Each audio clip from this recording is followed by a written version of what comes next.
इससे पहले हमने अपने वीडियो के अंदर ये बात आपको कही थी कि बहुत शीघ्र आपके करियर क्षेत्र के अंदर एक अनजानी लड़ाई, डर, भय और करियर के सेक्टर में तनाव की स्थिति आपको देखनी पड़ेगी।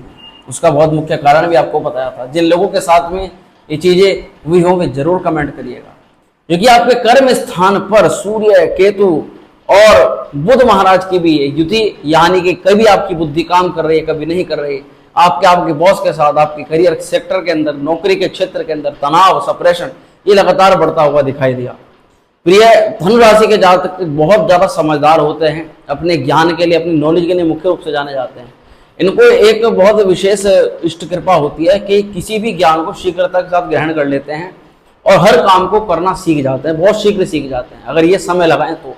धनु राशि के जातकों बहुत विशेष चर्चा मैं आपको आज बताने वाला हूं, क्योंकि इस वर्ष के लगभग 9 महीने जा चुके हैं और इस वर्ष के लास्ट के अंतिम 3 महीने अब शेष हैं, अक्टूबर, नवंबर और दिसंबर। और यही 3 महीने गेम को पलट सकते हैं, बाजी को चेंज कर सकते हैं, हारी हुई बाजी को जिता सकते हैं। और जीवन में जो मेहनत है, जो संघर्ष है, भैया संघर्ष इतनी सरलता से समाप्त नहीं होता। संघर्ष को तो लड़ना पड़ता है। जब संघर्ष से लड़ेंगे, आगे बढ़ेंगे, तभी हमारी विजय हमें प्राप्त होगी। धनु राशि के जातकों के लिए मैं बहुत अच्छी खुशखबरी भी बताऊंगा कि आपके कर्म स्थान पर जो ये लड़ाई, जो झगड़ा, जो आपके मन काम में न लगना, काम से जी चुराना, बॉस से खटपट और नौकरी का परिवर्तन मन में ये भाव आना, हमने पहले भी कहा था कि थोड़ा सा रुकिएगा, अगर ऐसा करेंगे तो उससे दिक्कत ही बढ़ने वाली है। तो चलिए बात करते हैं इन 3 महीनों की कि क्या विशेष दिखाई दे रहा है धनु राशि के जातकों के लिए। नमस्कार, मैं हूं एस्ट्रो शिवम पंडित, आप सभी का स्वागत करता हूं अपने यूट्यूब चैनल श्री विद्या एस्ट्रो में, जहां आज हम चर्चा करने वाले हैं 1 नहीं 2 नहीं 3 महीनों के बारे में। ये 3 महीनों में क्या बड़ा परिवर्तन दिखाई दे सकता है, क्या जीवन उथल पुथल या क्या जीवन के अंदर परिवर्तन या क्या सावधानी आपको रखनी चाहिए। ये वीडियो आपकी समझ में आए, इसके लिए 2-3 चीजों का मुख्य रूप से ध्यान रखना है। सबसे पहला तो ये कार्यक्रम चंद्र राशि पर है, इसको चंद्र राशि पर देखना है। अगर चंद्र राशि को मालूम नहीं है आपको तो आपकी जो भी नाम राशि है उसके आधार पर आप इस कार्यक्रम को देख सकते हो। दूसरा, इस कार्यक्रम को बच्चा भी समझ लेगा, इतनी हमने प्रयास करा है। बराबर में जो चार्ट दिया हुआ है आप उसको देख के सरलता से समझ पा रहे होंगे कौन सा ग्रह है किस समय किस भाव से लेकर किस भाव में जा रहा है। चलिए बढ़ते हैं आगे और शुरुआत करते हैं गुरु की प्रभाव से। देखो, इन 3 महीनों के अंतराल के अंदर बुध, केतु और सूर्य की जो युति है ये बन रही है आपके दशम भाव के अंदर। अब वैसे तो सूर्य दशम भाव के अंदर बहुत अच्छे माने जाते हैं, व्यक्ति को केतु भी बहुत अच्छे माने जाते हैं। ये गहन अध्ययन करवाते हैं, कुछ ना कुछ ऐसा सिखवा देते हैं जो अब तक व्यक्ति ने नहीं सीखा। यानी पिछले अगर 1 महीने की बात कहो तो कुछ कार्य सेक्टर पर कुछ ऐसा काम, कोई ऐसी चीज आपको मिली जिससे आपने कुछ ना कुछ नया सीखा कार्य क्षेत्र के अंदर और बहुत गहनता के साथ में सीख लिया। पर एक बहुत ज्यादा यहाँ पर दिक्कत भी होती है, जो मैं पहले से आपको कहता आ रहा हूँ कि ये कहीं ना कहीं व्यक्ति का दिमाग उसके एक्टिविटी के साथ में वर्क नहीं करता। यानी दिमाग को छोड़ कह रहा है और काम आपको छोड़ कर रहे हो, अपनी मन मर्जी का करना, अपनी मन मर्जी का चलाना। और ये कहीं ना कहीं आपके ऊपर जो बॉस है, आपका जो अधिकारी है, उसको ये चीजें पसंद नहीं आने वाली और इसी कारण से वो आपके साथ में दिक्कत, तनाव कर रहा है। कई बार तो बिना अकारण ही वो परेशानी कर रहा है, क्योंकि केतु अचानक ही कुछ ना कुछ समस्या पैदा करवा देता है। केतु और सूर्य की थोड़ी सी आपस में नहीं बनती है, ये हमने पहले भी वीडियो के अंदर कहा था। तो यहाँ पर अभी भी जब तक सूर्य केतु की यहाँ पर युति बनेगी 17 अक्टूबर तक सूर्य महाराज यहाँ केंद्र में रहेंगे। तो 17 अक्टूबर तक आपको थोड़ा गुस्सा, क्रोध आ सकता है, ज्यादा आ सकता है। अपनी चलाना, अपने तरीके से काम करना, अपनी अलग ही एनर्जी लेवल के साथ काम करना, ये तो रहेगा। पर इसके साथ साथ ये ध्यान रखिएगा कि आपके करियर सेक्टर पर किसी के साथ में ना बिगड़े। आगे बढ़े, गुरु षष्ठम भाव के अंदर है, शत्रु राशि में है। गुरु महाराज रोग, रिपु, ऋण और शत्रु के घर में विराजमान है। देखो, गुरु आपके लिए योग कारक है। हर प्रकार से आपका चाहे शत्रु हो, चाहे आपका लोन हो, चाहे ऋण हो, चाहे कोई बहुत बड़ा कोई आर्थिक संकट हो, गुरु उस हर चीज को कम ही करेंगे। परंतु गुरु का सिस्टम में आना आपके पेट के लिए, आपके स्टमक के लिए, आपकी फैट चर्बी के लिए, लीवर के लिए इतना ज्यादा शुभ नहीं माना जाएगा। तो इसलिए आपको अपने स्वास्थ्य का ध्यान रखना है। हाँ, ओवर कुछ नहीं करना है, बहुत ज्यादा खाना नहीं है, बहुत ज्यादा घूमना नहीं है, बहुत ज्यादा अति से ज्यादा, कहते हैं ना अति से ज्यादा सब चीजें बुरी होती है, वे सब चीजें आपको इन 3 महीनों के अंदर में मनाई रहेगी। ओवर ड्रिंक करना, ओवर लिमिट में कुछ भी कर देना, बचना है। मतलब कुछ ना कुछ आप लोगों को ना रेस्ट ले लेकर के काम करना है। अगर आप का कोई ऐसा भी काम है कि आपका सीटिंग का काम है, आप बहुत लंबे समय तक बैठे हुए हो, उसमें भी आपको थकान हो सकती है, तो उसमें भी आपको कहीं ना कहीं रेस्ट लेकर काम करना पड़ेगा। देखो पेट कफ कोल्ड की समस्या दिखाई दे रही है 3 महीनों के अंतराल के अंदर, तो थोड़ा स्वास्थ्य को लेकर के सावधानी तो रखनी है। बाकी थोड़ा आगे बढ़ेंगे, बात करेंगे विद्यार्थी वर्ग के बच्चों की, क्योंकि ये महीने विद्यार्थियों के लिए बहुत ज़्यादा महत्वपूर्ण है। नवंबर और दिसंबर में मुख्यतः लगभग एग्जाम्स होते हैं, जनवरी तक में मान के चलो ये महीने कहीं कहीं एग्जाम्स के होते हैं। विद्यार्थी के बच्चों को बहुत ज़्यादा मतलब दिक्कत है, बहुत ज़्यादा कई चीज़ें समझ में नहीं आ रही। उसके मुख्य कारण बनते हैं राहु महाराज। कई बार भैया अपना प्रभाव ऐसा डाल देते हैं कि कुछ समझ में आता ही नहीं है।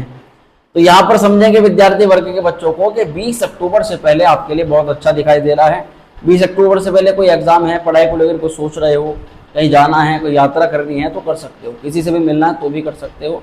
और 20 अक्टूबर के बाद मंगल देव जो कि आपके विद्या भाव के मालिक हैं चले जाएंगे अष्टम भाव में, नीच राशि में हो जाएंगे। तो थोड़ा ध्यान तो रखना पड़ेगा भैया। आपकी मेहनत कहीं ना कहीं पढ़ाई से हट रही है, पढ़ाई पर इतना ध्यान नहीं दे पा रहे हो, जो जितनी मेहनत कर रहे हो वो उस इतने अच्छे प्रकार से नहीं कर रहे हो, यानी कि मेहनत वेस्ट हो रही है, आपका पराक्रम वेस्ट हो रहा है। मंगल कहीं ना कहीं व्यक्ति की एक्टिविटी होता है, तो इस दौरान यानी 20 के बाद में और लगभग मंगल देव को अक्टूबर नवंबर दिसंबर यहीं पर रहना है, यहीं पर रहना है। पर पढ़ाई में थोड़ी अस्थिरता, पढ़ाई में मन न लगना, पढ़ाई को लेकर के चिंतित रहना, ये चीजें दिखाई दे रही हैं। अच्छी बात क्या है, अच्छी बात की बहुत ज्यादा आवश्यकता होती है, क्योंकि सूर्य देव का राशि परिवर्तन होगा। सूर्य इच्छा पूर्ति भाव के अंदर आएंगे, जो कि आपके भाग्य के मालिक है। भाग्येश आपका पंचम भाव को देखेगा। कब देखेगा? ये देखेगा 17 अक्टूबर के बाद, यानी 17 अक्टूबर के बाद सूर्य देव भाग्येश आपके फिर भी आपकी पढ़ाई को सबल बनाने के प्रबल योग बना रहे हैं। तो इसलिए केवल सूर्य की आराधना आपके करियर में, आपके एग्जाम को अच्छा करने का प्रयास कर सकती है। तो क्या करें? आप ज्यादा से ज्यादा सूर्य के मंत्र का जाप करें, सूर्य को प्रतिदिन अर्घ्य देने का प्रयास करें, भगवान नारायण का स्मरण करें, भगवान विष्णु की आराधना करें। इससे आपका एग्जाम उत्तम होगा, पढ़ाई में मन लगेगा और कहीं ना कहीं भाग्य आपके प्रयास को, प्रयोजन को, जो मंगल अष्टम में, दूसरा मंगल अष्टम में है तो मंगल के लिए भी उपाय करना है आपको। मंगल के लिए आप केवल हनुमान जी को चोला चढ़ा सकते हैं, हनुमान चालीसा का पाठ कर सकते हैं मंगलवार के दिन। अब देखो प्रेम की बात आ गई। इन 3 महीनों के अंतराल में मंगल देव की स्थिति तो भैया चेंज होने वाली है 20 अक्टूबर। अब 20 अक्टूबर तक तो मंगल केंद्र में है, सप्तम में है, पर प्रेम का मालिक विवाह भाव के अंदर। तो भैया उन लोगों के लिए बहुत अच्छा है जो सोच रहे हैं कि प्रेम तो चल रहा है, थोड़ी सी इसको आगे बढ़ाया जाए। समझ गए होंगे जो समझदार लोग कि विवाह की बात करनी है, विवाह के लिए किसी अच्छे समय की जो लोग कामना कर रहे हैं उसके लिए अच्छा समय आ चुका है। 13 अक्टूबर से लेकर के 7 नवंबर तक थोड़ी यहाँ पर समझने वाली चीज़ है कि पहले तो 20 अक्टूबर से पहले तो बहुत अच्छा है। 20 अक्टूबर से पहले आप प्रेम की कोई भी बात कर सकते हो, इधर उधर घूम सकते हो, अपने कोई प्रस्तावना रखनी है अपने पार्टनर को लेकर के वो रख सकते हो। पर 13 अक्टूबर से 7 नवंबर तक ये थोड़ी दिक्कतों वाला समय रहने वाला है, क्योंकि इसमें लड़ाई ना हो, झगड़ा ना हो, फसाद ना हो, अनजाने में कहन सुनन ना हो जाए, किसी चीज़ को लेकर के कोई थर्ड पार्टी एनरोल ना हो जाए, इसका ध्यान रखना है। मिलने का भी योग बनेगा, इधर उधर कोई ना कहीं आप जाओगे भी इस टाइम के बीच में, पर एक टाइम भी बहुत अच्छा है 7 नवंबर से लेकर के 2 दिसंबर तक। ये समय शुक्रदेव की स्थिति बहुत ज़्यादा शुभ है, इतने शुभ हैं शुक्र महाराज कि आप प्रेम रोमांस का एक जिसे कहते हैं कि उठान, उसकी प्राप्ति होती है। कई सारे धनु राशि के जातकों के लिए इन 3 महीनों के अंतराल में जिनका अब तक कोई प्रेम से संबंध नहीं, जीवन के अंदर कोई पार्टनर नहीं, अचानक आप देखोगे आपके कार्य सेक्टर पर, आपके कार्य क्षेत्र पर, या फिर यदि आप कॉलेज में हो तो वहां पर आपका प्रेम प्रसंग प्रारंभ होने के प्रबल योग बन सकते हैं। दाम्पत्य जीवन में इन 3 महीनों के अंतराल के अंदर ध्यान रखना है, सप्तमेश बुध दशम भाव के अंदर रहेंगे, बहुत ज्यादा शुभ है मित्रों, दाम्पत्य जीवन के लिए भी और आपके पार्टनरशिप वाले यानी कि व्यवसाय के लिए भी। बुध ना टोटली वाणी का कारक है, केंद्र में जब आएगा बुध, केंद्र का मालिक दूसरे केंद्र में आएगा, वाणी को उत्तम करेगा। जहां पर भी पति पत्नी में वाणी को लेकर के कलह होता था कि ऐसा कह दिया जो मन को चुभ जाए, अब कहीं ना कहीं पार्टनर को इस चीज का एहसास हो सकता है कि भैया बोलने से ही सब कुछ होता है, अच्छा बोलोगे एक श्लोक है, सत्यम ब्रूयात् प्रियम ब्रूयात्, यानी ऐसा बोलो, ऐसा सत्य बोलो जो प्रिय लगे, और ऐसा असत्य भी ना बोलो जो किसी को बुरा लग जाए। तो ये भी जो चीजें थोड़ी ध्यान रखने की होती हैं। सप्तमेश बुध दशम भाव के अंदर रहेगा। अक्टूबर के समय पार्टनर में थोड़ा गुस्सा आएगा, पार्टनर थोड़ा जिद्दी स्वभाव का रहेगा, पार्टनर कुछ चीजें आपसे चाहिए होंगी, आपका समय चाहिए होगा, आपकी कहीं ना कहीं उसको अपनी नीड दर्शाएगा, पर आप अपने कार्य में इतना व्यस्त रहोगे कि इस कारण, इस समय ना देने के कारण से थोड़ा तनाव हो सकता है। तो 29 अक्टूबर के बाद अगर बात करें तो बुध महाराज चले जाएंगे द्वादश स्थान में। अब ये समय रहेगा मित्रों खर्च का। इस समय कुछ ऐसा खर्च हो सकता है, पार्टनर को लेकर के खर्च हो सकता है, यात्रा हो सकती है, कोई चीज खरीद सकते हो आप, और ये आपके लिए अच्छा भी रहेगा। बुध महाराज अगर कुछ खर्च करवा रहे हैं तो आपके नौकरी के और आपके दाम्पत्य के और आपके व्यापार के मालिक, तो जाहिर सी बात है कि भैया आप अपने नौकरी के लिए, अपने व्यापार के लिए कुछ खर्च कर रहे हो, कुछ दे रहे हो। व्यापार के लिए कर रहे हो तो नुकसान में कैसा, यानी कि अगर आप उस समय कुछ ना कुछ अपने व्यापार को बढ़ाने के लिए कुछ खर्च करते हो तो आपके लिए वो अच्छा समय है, जिसमें आपके पास में चीजें बढ़ेंगी ही बढ़ेंगी। पार्टनर के साथ में लड़ाई झगड़ा पर उस समय हो सकता है, पार्टनर को थोड़ी भ्रमितता हो सकती है, तो बुद्धि उस समय नहीं काम करेगी पार्टनर की, तो कुछ चीजों को गलत समझ लेगा। जो आपके साथ में लोग आ रहे हैं या फिर फीमेल आ रही हैं, या फिर अगर आप फीमेल हैं तो आपके पार्टनर के साथ में कुछ महिलाएं, कुछ आपको देखी जा सकती हैं। अब आपके दिमाग में कुछ उनके प्रति या उनके दिमाग में आपके प्रति कुछ गलत संभावना हो सकती है, तो उसको थोड़ा क्लैरिफाई कर लें, उसको समय रहते आप एक दूसरे के साथ में बातचीत कर लें। पर एक बहुत महत्वपूर्ण चीज, समझदारी एक ऐसी चीज होती है कि अगर एक गर्म हो और दूसरा ठंडा हो तो बहुत ज्यादा आपके बीच में आपसी मतभेद नहीं होंगे और बहुत सरलता से आप उस चीज से निकल भी जाओगे। चलिए इस पूरे वीडियो की सबसे महत्वपूर्ण विषय पर चर्चा करेंगे, जो कि आपका भाग्य है, करियर, बिजनेस, व्यवसाय और व्यापार। धनु राशि के सभी जातकों को मैं एक गुड न्यूज भी ये देना चाहूंगा कि व्यापार के या रोजगार के मुख्य कारक जो है हमारे शनि महाराज। अब शनि महाराज और धनु राशि, इनका बड़ा ही अद्भुत संबंध है, क्योंकि ये कहीं ना कहीं सहयोगी मार्ग से भी होते हैं, परंतु ये धनु राशि वालों का ज्यादा अहित भी नहीं करवा सकते। उसका कारण है कि ये राशि है गुरु की राशि, और गुरु तो गुरु होता है। जब गुरु के सानिध्य में कोई दंड या उद्दंड बालक भी आए तो वो भी बोल नहीं सकता, क्योंकि गुरु के पास ऐसी छड़ी होती है जो फटकार लगा सकती है, जो मार सकती है, जो कि सामने वाले को ठीक कर सकती है। तो बृहस्पति के प्रभाव के कारण शनि ज्यादातर आपका अशुभ नहीं करवा पाते। और एक बहुत अच्छी सूचना यह है कि शनिदेव बहुत शीघ्र 14 नवंबर को मार्गी हो रहे हैं। 14 नवंबर को शनिदेव का मार्गी होना, ये आपकी मेहनत, आपका पराक्रम, आपके जितने भी प्रयास हैं उसमें गति लाने वाला काम होने वाला है। जैसे कि धनु राशि के कई जातकों ने पिछले 4 से 5 महीने के अंतराल में देखा, उनका काम अचानक स्लो हो गया। काम नहीं, जिस भी काम में एक्टिविटी करी, जिस भी कार्य के लिए प्रयास किया, वो प्रयास स्लो हो गया। जहां पैसे आना था वहां पैसे पता चला कल या परसों आने, किसी को दे दिया तो कह के चला गया कि भाई मैं परसों दे दूंगा, 5 दिन बाद दे दूंगा, 10 दिन बाद दे दूंगा, वो आज तक पैसे नहीं आए, वो आज तक आपका काम नहीं हुआ। अपने किसी विशेष प्रयोजन के लिए पैसा फंसाया तो वो फंसा ही रह गया। इस तरह के काम आप समझ चुके हो, इस तरह के काम में अब गति बढ़ने वाली है। अब ये काम थोड़ा सा शनि देव की वक्र अवस्था के कारण स्लो हो गए थे, इसमें अब गति आएगी, तो आपके ये रुके हुए काम, अटके हुए काम अब थोड़े थोड़े तरीके से पूरे होते हुए चले जाएंगे। कर्म के मालिक है तो यहाँ छोटी यात्राओं से भी शनिदेव लाभ कराएंगे।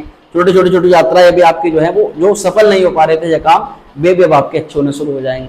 17 अक्टूबर के बाद सूर्य केंद्र में आ जाएंगे। मतलब केंद्र से बात करें तो सूर्यदेव की स्थिति जाएगी लाभ में, केंद्र से लाभ में सूर्यदेव जाएंगे, जो आपके लिए बहुत ज्यादा शुभ है। देखो, भाग्य का मालिक है, नवम भाव धर्म कर्म का मालिक है, और ये मालिक है आपके नौकरी के क्षेत्र के अंदर जितने भी बड़े लोग हैं जिनका आपको सपोर्ट है, तो जो कहीं ना कहीं आपके सपोर्ट में सहायता में है।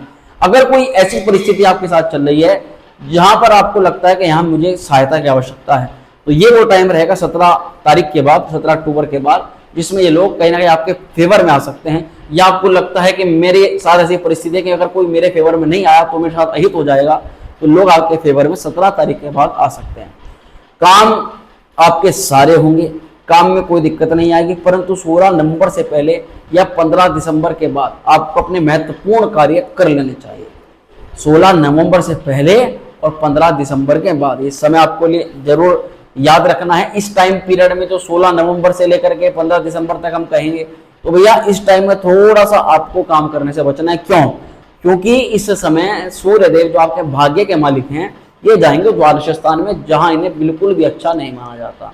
यही वो टाइम रहेगा जिसमें लोगों से आपको ना तो लड़ना है, ना भिड़ना है, ना आपको किसी प्रकार का परिवर्तन करना है, ना ये सोचना है कि नौकरी में छोड़ दूं या नौकरी में अपने बॉस से कोई ऐसी बात कह दूं। तो यहाँ कहीं ना कहीं आपके खिलाफ में, आपके लिए कुछ निगेटिव थॉट्स लोग बना सकते हैं। अपने दिमाग में इस चीज का ध्यान रखना है। यहाँ पर नौकरी की बात कहें तो दशम में बुध है भैया, इससे शुभ और क्या चाहोगे। बुध महाराज कन्या राशि में, बुध महाराज अपनी उच्च राशि में, बुध महाराज अपनी स्व राशि में विचरण कर रहे हैं, कर्म स्थान के मालिक हैं। नौकरी के लिए कोई दिक्कत नहीं है, किसी भी प्रकार की कोई भी ऐसी दिक्कत नहीं है। बुध की हालांकि युति बनी जिसमें जड़त्व बुद्धि योग बना, और आपकी बुद्धि ने कर्म स्थान पर, जहां आप कहते थे कि मैंने ये काम तो 10 साल किया हुआ है, ये काम में तो मुझे बहुत एक्सपीरियंस है, वो काम गलती हो गया आपसे, अब आप सोच में पड़ गए भैया ये कहते, तो ये आपकी गलती नहीं, ये ग्रह युति का प्रभाव होता है।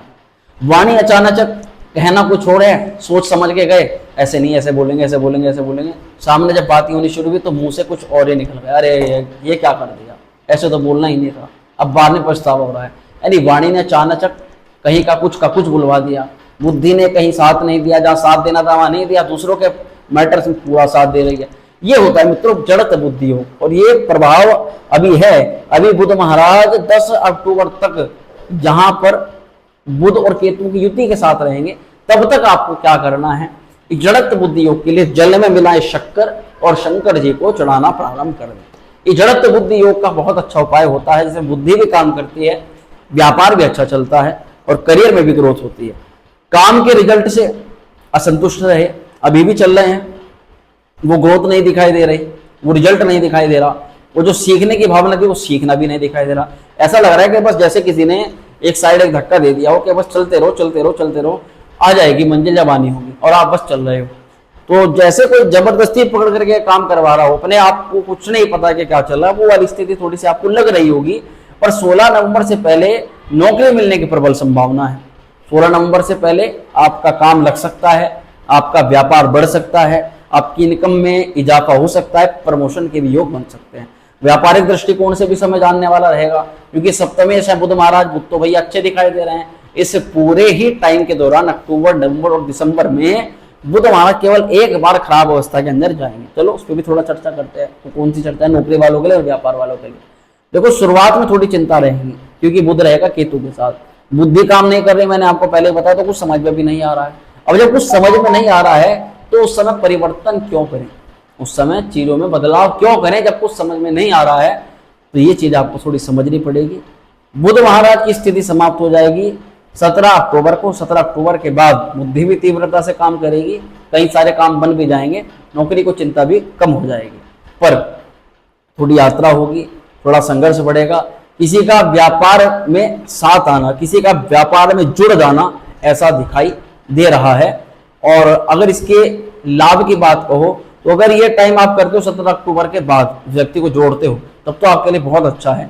पर वहीं पर एक समय आपके लिए बेहद अच्छा नहीं माना जाएगा, क्योंकि बुधदेव उस समय द्वादश स्थान पर रहेंगे। वो टाइम किस चीज के लिए अच्छा है, किन लोगों के लिए अच्छा है? जो लोग इंपोर्ट एक्सपोर्ट का व्यवसाय करते हैं, जो लोग विदेशी गतिविधियों से जुड़ा हुआ व्यवसाय करते हैं, जो लोग हॉस्पिटल, दवाई, मेडिसिन, ट्रांसपोर्ट एजेंसी इनका काम करता है, टूर ट्रैवलिंग का काम करते हैं, इन लोगों के लिए तो कोई दिक्कत नहीं है, तीनों ही महीने। पर जो लोग बेचारे नौकरी पे, या फिर जो लोग एमएनसी कंपनी में काम करते हैं, लोगों के लिए भी अच्छा है, टेक्निकल विभाग के अंदर है। पर जो लोग साधारण नौकरी, साधारण अपना काम रोजगार कर रहे हैं, उन लोगों को देखा जाएगा कि जैसे ही बुध महाराज 29 अक्टूबर को, 29 अक्टूबर को बुध द्वादश स्थान पर जाएगा, तो आपका खर्च होना प्रारंभ हो जाएगा। नौकरी, व्यापार, करियर के लिए आपके एफर्ट लगने शुरू हो जाएंगे, आपकी साइड से पैसे की थोड़ी वेस्टिंग भी होगी, कुछ चीजें आपकी खराब भी होंगी, उससे घबराने की आवश्यकता नहीं है, क्योंकि उसके बाद लगातार बुध बहुत अच्छी स्थिति के अंदर आएगा भी। पर इन बुध महाराज की 2 महीनों की स्थिति मैंने आपको अच्छी बताई, 2 महीने में 1 महीना, शुरुआत के महीने में भी ज्यादा अच्छा है, पर इतना नहीं मानेंगे। पर नवंबर का महीना मुझे ज्यादा अच्छा लगेगा, तो कुछ एड ऑन कर सकते हैं, कुछ नया कर सकते हैं, करियर में, व्यापार में कुछ चीजों को आप बढ़ा सकते हैं, ऐसा यहाँ प्रतीत हो रहा है नवंबर के महीने में।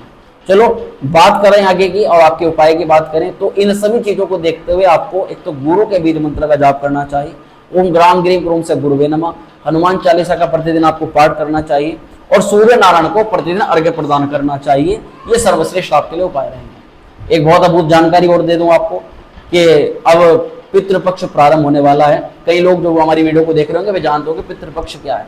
पितृपक्ष श्राद्ध पक्ष जिसको कहते हैं, जिसमें हम तर्पण, पितरों के लिए पूजा, ब्राह्मण को भोजन इत्यादि सब चीजें कराते हैं। अब मित्रों ये जरूरी क्यों है, इस पर थोड़ी चर्चा करेंगे। बहुत जो भी ये जानकारी दे रहे हैं आपकी कोई भी नॉलेज आपकी वेस्ट नहीं जाएगी। बहुत महत्वपूर्ण इंपॉर्टेंट बात आपको बता रहा हूँ। हम जैसे कुंडलियाँ देखते हैं, बहुत सारी कुंडलियाँ हम देखते हैं तो 90% कुंडलियों के अंदर भी पितृदोष निकलता है या उनके समस्याओं का मेन कारण पितृदोष निकलता है। 90%, केवल 10% ऐसे जिनके साथ और दिक्कतें चल रही होती हैं। अब सबके साथ पितृदोष ही बन रहा है, उसके क्या कारण है? क्या कुंडली के अंदर ग्रह योग? केवल कुंडली के ग्रह योग नहीं होते, आपके द्वारा भी कुछ गलतियां ऐसी की जाती हैं जिसके कारण पितृ आपके ऊपर रुष्ट हो जाता है, बस उसी का प्रभाव आपके ऊपर पड़ जाता है। मित्रों पितरों का प्रसन्न होना बहुत आवश्यक है। अब मान लो जैसे मैंने आपको उपाय बताए कि आप हनुमान चालीसा का पाठ करो, आप ये काम करो, वो काम करो, 36 तरह के आप उपाय कर लिए, 36 तरह की पूजा आपने कर ली, पर जो मेन स्रोत है यानी पितृदोष उसके निमित्त नहीं किया, यानी पितरों को प्रसन्न नहीं किया। तो अगर पितृ प्रसन्न नहीं है तो साफ साफ तौर पर सुन लो, जो भी हम करा रहे हैं उसका कोई भी लाभ नहीं है। प्रेमानंद जी की हम एक वीडियो देख रहे थे, उनमें प्रेमानंद बाबा ने भी ये वाली बात बताई कि आपके घर में जो जीते जागते पितर हैं, कौन? आपके माता और पिता। आप उनकी तो सेवा नहीं कर रहे और बाहर जा करके 56 भोग लगा रहे हो भगवान शिव के आगे या माता पार्वती के आगे या माता दुर्गा के आगे, जिसको आप मानते हो उसके आगे, पर घर पर जो है जो जीते जागते पितर हैं उनकी प्रसन्नता नहीं कर रहे। बाहर जाके पितरों के बड़े बड़े अनुष्ठान भी करो। तो ये भी बहुत ज्यादा आवश्यक है कि आपके घर में जो आपके माता पिता हैं उनका सम्मान करो, उन्हें जरूरत की वस्तु ला करके दो और साथ ही साथ पितृदोष की पूजा कराओ। पितृदोष, अगर पितृदोष दूर होगा तो ये चीजें तब काम करेगी जब पितृ शांत रहेंगे, नहीं तो इन चीजों का भी कोई लाभ नहीं है, इनका कोई भी प्रभाव आपको नहीं मिलने वाला है। चलो इस पर आप समझ गए होंगे। तो पितृदोष की इतनी महत्ता मैं क्यों बता रहा हूँ ये भी आपको थोड़ा समझना पड़ेगा कि पितृ के बारे में बात कही है कि श्राद्ध क्या है। श्राद्ध का मतलब है श्रद्धा से जो पितरों के लिए, जो पूर्वज जो हमें आज हमारे साथ नहीं है पर उनकी वजह से हमारा अस्तित्व है, तो हम उनके लिए श्रद्धा से जो भी कुछ करते हैं वो सब श्राद्ध के अंदर आता है। और अगर हम श्राद्ध ना करें तो ये भी प्रश्न होता है। तो श्राद्धम ने कुरुते मुआ तस्य रक्तम पिबन्ति। अगर हम श्राद्ध नहीं करते, पितरों के लिए दान तिलांजलि तर्पण ब्राह्मण भोजन या जो भी पूजा पाठ को नहीं करते, तो उससे पितृ हमारे रक्त का भरण पोषण करके, क्योंकि उनको भाई भूख प्यास है, उनको आप नहीं दे रहे, नहीं कुछ कर रहे, तो उनके निमित्त उन्हें क्या होगा? पितृदोष वे खाली पड़े हुए हैं। ऐसा भूखा प्यासा व्यक्ति आपके सामने और आप उसको अन्न की थाली सामने परोस के दो हैं और खाने बना दो, उस स्थिति के अंदर क्या होगा? आप तो खुद ग्रहण कर रहे हो परंतु वो देख रहा है, खा नहीं रहा, वो आपको अंदर ही अंदर वो कहीं ना कहीं आपको श्राप प्रदान करेगा और वो श्राप आपके जीवन के अंदर क्लेश को उत्पन्न करने का मेन कारण बनेगा। तो भैया उसके लिए ये उपाय होता है कि आप पितरों के निमित्त इस श्राद्ध पक्ष में विशेष रूप से श्राद्ध पूजा करो, यानी उनके निमित्त कुछ करो किसी प्रकार से। अब यहाँ बात ये बनती है कि कैसे करें। जिन लोगों को पता है वे लोग जो साधारणतः अपने घर में पंडित जी बुला करके करवा लेते हैं, ब्राह्मण भोजन करवा देते हैं, पर ऐसे भी कई सारे लोग हैं जो नहीं करवा सकते। उन लोगों की क्या व्यवस्था, या फिर उन्हें कुछ ऐसी चीज चाहिए जो वे घर बैठ के खुद भी कर सकें। तो इसके लिए हम एक चीज आयोजित करने का प्रयास कर रहे हैं। अभी हमने इसके ऊपर कार्य नहीं किया, पर आपसे एक प्रकार से हम वार्तालाप कर रहे हैं कि इस श्राद्ध पक्ष में हम ये सोच रहे हैं कि आप लोग वीडियो कॉल या जो भी जूम मीटिंग या ये चीजें की ऐप होती हैं, इसके माध्यम से आप लोग हमारे साथ जुड़ें और आप घर बैठे ही अपने पितरों के निमित्त एक पूजा होती है, एक तरीका होता है जिसमें हम केवल बताएंगे, आपको साथ साथ दिखाएंगे और आप वैसे ही उसी अनुसार करोगे। तो इससे ये होता है कि आप किसी भी अवस्था के अंदर हो, आपके पितरों को वो तृप्ति प्राप्त होगी, भूख प्यास उनकी शांत होगी और पितृदोष से भी आपको मुक्ति मिलेगी। तो ये अगर आप चाहते हो कि ऐसा कुछ प्रयोग बने, ऐसा कुछ प्रयास हम करें, तो उसके लिए आप एक काम करो, हमारे व्हाट्सएप नंबर पर मैसेज लिख करके भेजो, पितृ पूजा में हमें शामिल होना है, बस इतना लिख करके भेज दो। उसके बाद जैसे जैसे व्यवस्था बनती है वैसे आपको बताएंगे क्या शुल्क है, क्या दक्षिणा है, किस दिन, किस तारीख, किस समय, या क्या क्या प्रयोग, क्या क्या सामग्री रखनी है, वो सब चीज़ें आपको हम व्हाट्सएप पर बता देंगे। तो उसके लिए आप हमारे व्हाट्सएप नंबर पर कॉन्टैक्ट कर लीजिएगा। चलिए आशा करते हैं जो जानकारी हमने आपको बताई है ये आपके काम आएगी, इससे आपको कुछ नॉलेज मिली होगी और जो उपाय हमने आपको बताए वो भी आप करेंगे। वीडियो पसंद आए तो लाइक करिएगा, शेयर करिएगा, बने रहिएगा हमारे साथ में। मिलते हैं अगली वीडियो में। ओम श्री विद्याय।